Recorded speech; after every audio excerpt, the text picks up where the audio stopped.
আজ আমি দেশি হাঁসের মাংস রান্না করব। এর জন্য কড়াইতে দিয়ে দিয়েছি সরিষার তেল, তাতে আলু দিয়ে সুন্দর করে ভেজে উঠাবো। আগে সরিষার তেল দিয়ে রান্না করলে গ্যাস কম হয়, এটা ডাক্তারও বলে।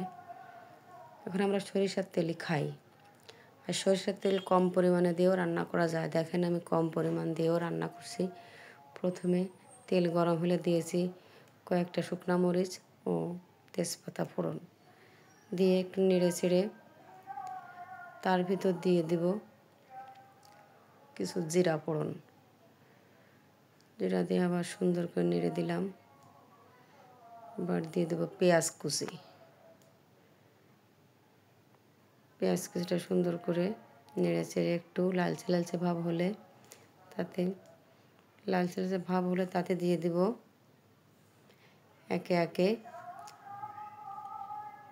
রসুন বাটা ও আদা বাটা দিয়ে আবারও সুন্দর করে নাড়িয়ে দিলাম।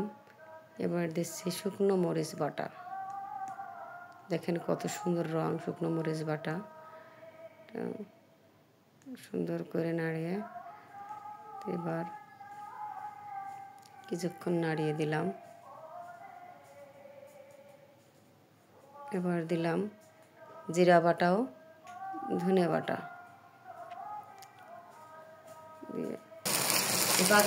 রান্না করতেছি তো ঝামেলা এর জন্য গ্যাস ফটাস করে গ্যাস করা গেছে।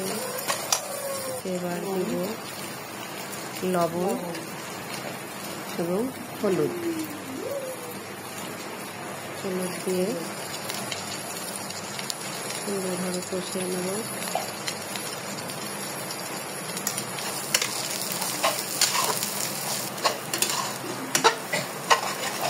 মশলাটা যাতে সুন্দরভাবে কষানো হয় এর জন্য আমি সামান্য পরিমাণ জল দিয়ে দেবো। জল দিয়ে মশলাটা ভালো করে আবার কিছু সময় কষাবো।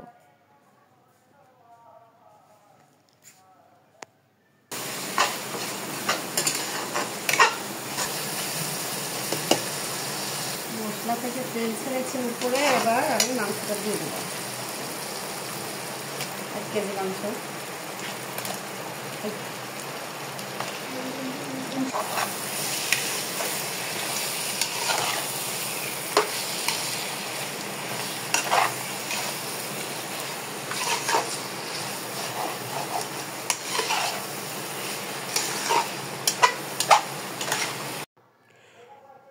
বিশ থেকে 25 মিনিট ধরে আমি ভালো করে কষিয়ে নিলাম মাংসটা। ভালো করে কষানোর পর ভালো একটা রং এসেছে। এবার আমি গোটা রসুন দিয়ে দেব। গোটা রসুন দিয়ে আবার একটু কষালাম। আমার কষানো শেষ। আমি এবার জল দিয়ে দেবো, গরম জল। জল দিয়ে দিতে গরম জল দিয়ে দেবো।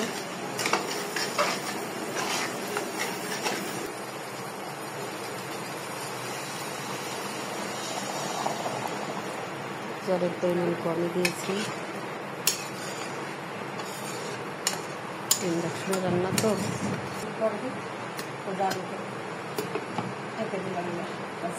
ঢাকনাকে ঢেকে দিলাম।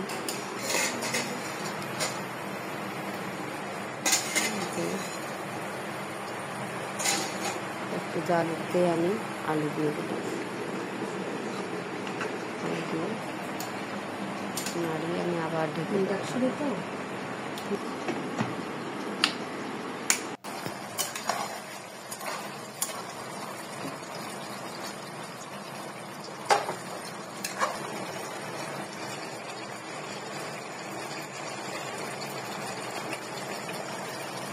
গরম মশলা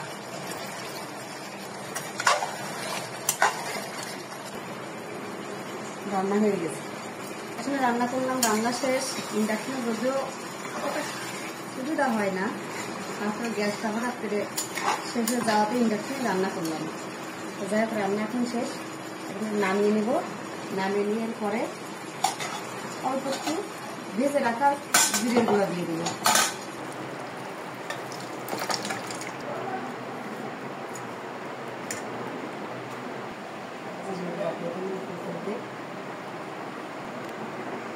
জিরের গুঁড়া দিয়ে দিলাম উপর দিয়ে অল্প করে, ভেজে রাখা জিরের গুঁড়া হয়ে গেছে আমার রান্না। সবাইকে ধন্যবাদ, খেতে আসবেন সবাই।